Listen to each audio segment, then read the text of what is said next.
Hi అండి. మనం ఇప్పుడు శ్రీ శ్రీ షిరిడి సాయిబాబా దేవాలయంకి వచ్చామండి. ఇది కేపీహెచ్‌పి రోడ్ నెంబర్ 2లో ఉంటుందండి. ఒకసారి కేపీహెచ్‌పి వచ్చిన తర్వాతకి మనకి బ్యాక్ సైడ్ ఇక్కడ రోడ్ నెంబర్ 2లో మనకి ఈ బాబాది ఉంటుందండి. పైన వచ్చేసరికి మనకి బాబా గుడి ఉంటుందండి. కింద వచ్చేసరికి పూజలు, నవగ్రహ పూజలు అండ్ మనకి అదండి మనకి మాలలు వేసుకున్న తర్వాత ఇక్కడ భోజనాలు పెడతారండి. అండ్ ఇక్కడ వచ్చేసరికి కార్తీక మాసం ఎక్కువ పూజలు జరుగుతాయండి. అండ్ గురుదత్తుని పూజలు కూడా బాగా ఎక్కువ జరుగుతాయని అంటారండి. ఇక్కడ నేను చూసినంత వరకి చాలామంది వాళ్ళు 2 వీలర్, 4 వీలర్ పూజలు అవన్నీ చేయడానికి తీసుకొస్తుంటారండి. ఒకసారి మీరు కూడా చూడొచ్చు. ఒకసారి మనం ఒకసారి ఈ గుడి ఎలా ఉందో ఏంటిదో అనేది ఒకసారి దర్శనం చేసుకోవడానికి వెళ్దామండి. ఇది వచ్చేసరికి బయట ఉన్న ఔట్ సైడ్ వచ్చేసరికి ఎలా ఉంటుంది ఏంటిది అని ఒకసారి చూడండి. ఇక్కడ కృష్ణుడిది ఉంటుందండి. ఇక్కడ నవగ్రహాల పూజ అవన్నీ నడుస్తుంది. ఇక్కడ వినాయకుడిని చూడొచ్చు. అండ్ ఇక్కడికి వచ్చేసరికి మనము ఒకసారి పైకెళ్ళి అదండి మనకి సాయిబాబాని ఒకసారి దర్శనం చేసుకోవడానికి వెళ్దామండి. ఇక్కడ బాబా గుడి దగ్గర వచ్చేసరికి ఇక్కడ బాబా గుడిలో మనకి రోజు పూజలు చేస్తూ ఉంటారండి. మనకి ప్రతి గురువారము అభిషేకాలు ప్రతిరోజు అభిషేకాలు పొద్దున 6 కాడ నుంచి 6కి పూజలు జరుగుతుంటాయండి.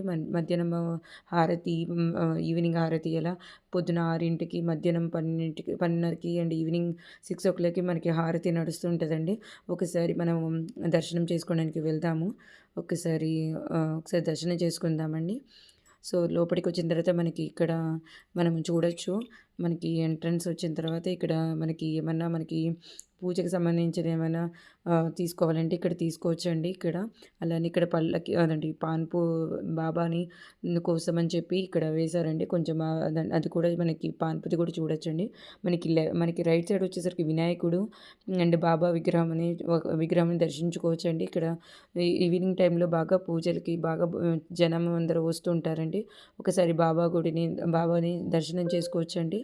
అండ్ అదండి రైట్ సైడ్ వచ్చేసి వినాయకుడు అండ్ లెఫ్ట్ సైడ్ వచ్చేసరికి గురుదత్తుని దర్శనం చేసుకోవచ్చండి. ఒకసారి చూడండి. ఇది రోజు వచ్చే పర్సన్స్ ఇక్కడికి వచ్చి దర్శనం చేసుకుంటారు చాలామంది అని చెబుతుంటారండి. ఇదండి మొత్తం టోటల్ వినాయ బాబా బాబా మందిరము. ఒకసారి వచ్చి విజిట్ చేయండి.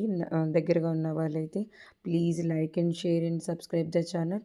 మీకు నచ్చితే ఏమన్నా డీటెయిల్స్ కావాలి ఏమన్నా అంటే కమెంట్ చేయండి.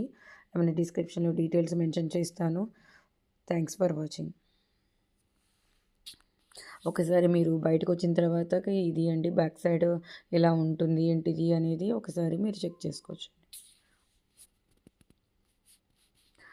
అన్ని డీటెయిల్స్ లొకేషన్ డీటెయిల్స్ అన్నీ డిస్క్రిప్షన్లో మెన్షన్ చేస్తానండి.